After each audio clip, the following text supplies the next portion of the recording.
Olá, Gabi, boa tarde para você, para todo mundo ligado aqui no Hora do Vale. Estamos aqui na sede do DER Inter 1, na região sul de São José dos Campos, justamente para falar com o doutor Valdir Covino, ele que assumiu desde o dia 4 de janeiro, né, a diretoria do DER Inter 1.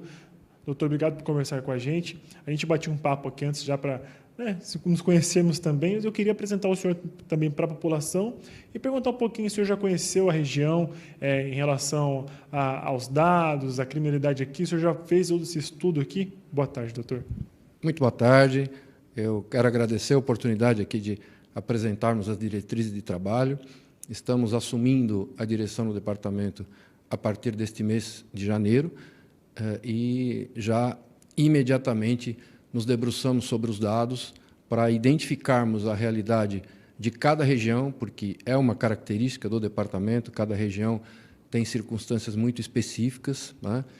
Já nos reunimos com os delegados seccionais da região, definindo as primeiras ações e o programa a ser desenvolvido a partir de então.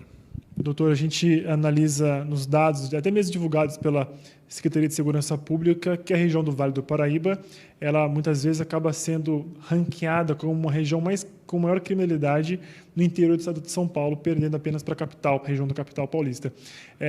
Como que o senhor encara esses números? Se é um desafio para conseguir baixar esse número aqui na nossa região? É muito importante que tenhamos muito cuidado para lidar com os números. Essa leitura precisa ser atenta e cuidadosa. Em que sentido? O número absoluto pode sugerir uma referência que não é a mesma que se tem a partir do índice, assim como é muito comum a concepção de que o Vale do Paraíba é muito violento. Aí acaba se transmitindo essa impressão de toda a região. Isso por quê? Porque é um critério se analisar dados por região. O dado está certo, não há nada de errado com o dado, não é? Mas não é verdade que todo o Vale seja muito violento. O Vale tem localidades que apresentam, sim, índices mais expressivos, que reclamam uma atenção, um cuidado diferenciado, né? Isso já é monitorado há tempos, já há uma atenção mais cuidadosa há tempos. Nós já temos isso também claramente identificado, já acrescentamos outras ações no sentido desse enfrentamento, buscando diminuir essa criminalidade, mas é um dado sempre a ser analisado com muito cuidado, né? Imagine, se nós falarmos em números absolutos, é claro que a capital sempre vai ter uma expressão muito maior em termos de criminalidade. Se nós falarmos em índice, não necessariamente, né? Se nós pensarmos numa cidade pequena, que em um dado período teve incidência de um crime de determinada modalidade e no período equivalente seguinte ocorreram 2 crimes, esse aumento é de 100%. Se você informa que aumentou em 100%, isso parece que foi um impacto pesadíssimo. E, eventualmente, naquela modalidade criminosa, pelo fato de ter ocorrido um a mais, nem sempre é esse impacto tão expressivo. Então, sempre é preciso ter muito cuidado com essa leitura dos dados. E, uma vez mais, eu peço licença para reiterar essa informação. Não é todo o Vale que tem uma manifestação de alta incidência de criminalidade violenta. A imensa maioria das cidades aqui tem índices de alta expressividade positiva, inclusive comparados com índices equivalentes de outras cidades do mundo, tidas como dentre as melhores. E, doutor, justamente nesse contato com os delegados seccionais, o senhor já analisou também as regiões mais propensas a essa criminalidade violenta e também já estão traçando algum plano para que esses casos consigam diminuir também, né? Sim, certamente. Nós queremos aumentar muito mais a integração do trabalho de todas as unidades, porque pode ocorrer pontualmente de uma determinada localidade estar atuando especificamente dentro da sua realidade e as demais, obviamente, têm a tendência de focar também na sua região, na sua realidade. O que nós pretendemos ter muito claramente instituído aqui é um compartilhamento de informações e de atuação de todas as unidades da região, né? Porque certamente nós temos indicadores muito fortes de que uma manifestação criminosa em determinado local acaba tendo reflexo em outra localidade, em outro município, em outra região. Então, nós queremos integrar todo este trabalho com as unidades, as delegacias de cada localidade e, especialmente, com as DEICs, né? A DEIC vinculada ao departamento, que atua em toda a região, e a DEIC de Taubaté, que é específica ali da região de Taubaté, para que todo esse contingente esteja atuando a partir das mesmas informações e, inclusive, em eventual necessidade, também reforçando ações específicas na atuação de campo. Doutor, nesse início e já pegando também um restinho do final do ano passado, aqui na nossa região nós tivemos muitos relatos de feminicídios, tentativas de feminicídios, né? A mulher sendo vítima muitas vezes de maneira recorrente aqui no Vale. Existe também algum trabalho voltado justamente para elas, né? Pois muitas vezes acabam sendo vítimas e até mesmo fatais aqui na nossa região. Sim, é verdade. Isso também já é um dado preocupante, identificado muito claramente. A nossa pretensão é, para além do trabalho especificamente policial, o trabalho investigativo, o trabalho de identificação de autoria e as medidas legais cabíveis em cada uma das hipóteses, nós queremos trazer para a região experiências exitosas desenvolvidas na capital e na Grande São Paulo, focadas também num trabalho de prevenção. Então, são basicamente duas experiências muito importantes, muito exitosas. Uma delas é um programa de conscientização masculina focado em homens que não se envolveram com práticas criminais.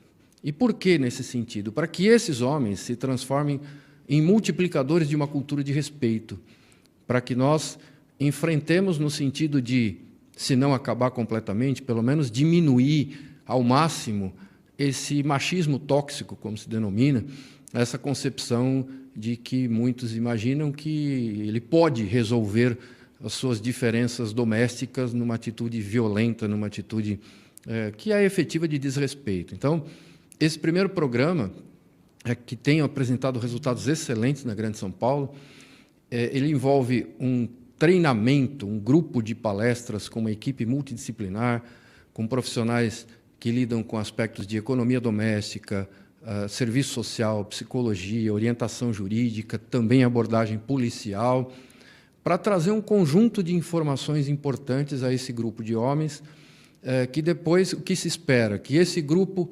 apresente conhecidos que se disponham, então, a formar o novo grupo de formação e, assim sucessivamente, e nas suas comunidades acabem transmitindo, multiplicando toda essa concepção. Esse é o primeiro foco. O segundo, um trabalho desenvolvido pela Academia de Polícia em São Paulo, esse focado nos infratores. Um curso em que se busca receber aqueles infratores que a Justiça determine que participem do curso, para buscar fazer com que essas pessoas entendam o aspecto errado daquilo que fizeram, o porquê da concepção ilícita da sua conduta e, a partir daí, não voltem a agir da mesma forma e, em certa medida, também podem servir como multiplicadores dessa concepção para que a gente efetivamente ataque a causa do problema, não apenas o efeito. Doutor, com certeza. Para a gente encerrar, queria, então, apenas para a gente finalizar, que a gente possa, então, ter um 2023, uma sequência do senhor como diretor do Inter 1, a gente pode, então, esperar, né, todo o trabalho desenvolvido, que nos próximos anos, todos esses índices aqui para a região do Vale do Paraíba, a gente espera que, o senhor também, creio, claro, que esses índices de criminalidade venham diminuindo ano a ano. Sim, nós já iniciamos o enfrentamento desse problema, já iniciamos ações com esse objetivo de diminuir essa criminalidade violenta, né? E isso envolve, como eu disse, um trabalho integrado. Eu mencionei a integração das unidades da Polícia Civil, mas esse trabalho integrado vai para muito além disso. O governo do Estado de São Paulo tem uma diretriz denominada de Muralha Paulista. E o que é a Muralha Paulista? Ela consiste na integração de sistemas eletrônicos, sistemas informáticos, sistemas de dados que nos permitam uma agilidade muito maior na obtenção e na análise desses dados, para que com isso nós possamos definir também muito mais rapidamente as ações de campo. O objetivo do governo é que tenhamos a máxima expansão desse sistema, incluindo sistemas federais, estaduais, municipais, eventuais bancos de dados, inclusive da comunidade, da iniciativa privada, nesse grande complexo que se tenha o máximo de dados e o máximo de agilidade nesse sentido. Isso envolve, portanto, um amplo trabalho de integração que nós pretendemos desenvolver conjuntamente com a Polícia Militar, com as guardas municipais, uma aproximação muito grande com as prefeituras, no sentido de verificar que outros programas nós podemos desenvolver em cada localidade, num contexto sempre do enfrentamento das causas. Em que medida a prefeitura pode colaborar com programas de âmbito social, de âmbito de atendimento, de infraestrutura, no sentido de que se possa efetivamente ter uma realidade de melhor concepção em todo aspecto do município, né? As prefeituras são muito importantes nesse contexto, porque o problema da segurança não está focado exclusivamente no crime. Muitas vezes, uma carência de estrutura pública acaba favorecendo a intervenção daqueles que se prestam à prática criminosa. E o nosso objetivo é também enfrentar isso. Então, nós acreditamos fortemente que temos grandes perspectivas de diminuir esses índices e, como eu disse, já começamos e vamos evoluir esse trabalho, focando sempre nessa prioridade. Doutor, mais uma vez, muito obrigado por nos agradecer e quero até deixar aqui também para o senhor, né, essa relação. O senhor pode contar com a gente também, a TV Tati SBT está sempre de portas abertas, a comunicação sempre aberta e transparente para a gente trazer aqui os melhores dados, as informações necessárias que a população precisa saber. Doutor, mais uma vez, muito obrigado e conte com a gente no que precisar também, viu? Uma vez mais, eu agradeço essa parceria, vamos chamar assim, em termos de integração com a imprensa também é muito importante. É importante que a população receba as informações corretamente, possa ter esse conjunto de informações para avaliar tudo aquilo que tem sido feito e nós seguimos aqui à disposição. Ok, doutor. Muito obrigado pela atenção, parabéns, bom comando no DI Inter 1. Bom, Gabi, voltando contigo no estúdio, o que a gente pode esperar, então, que nos próximos anos, como disse o doutor Valdir aqui, a gente espera que esses dados não tão bons assim possam vir diminuindo e cada vez mais o Vale do Paraíba se tornar um lugar melhor do que já é. Gabi, contigo no estúdio. É isso que a gente espera. Pedro, obrigada pelas suas informações e boas-vindas aí para o novo comandante do DI Inter. Obrigada, Pedro.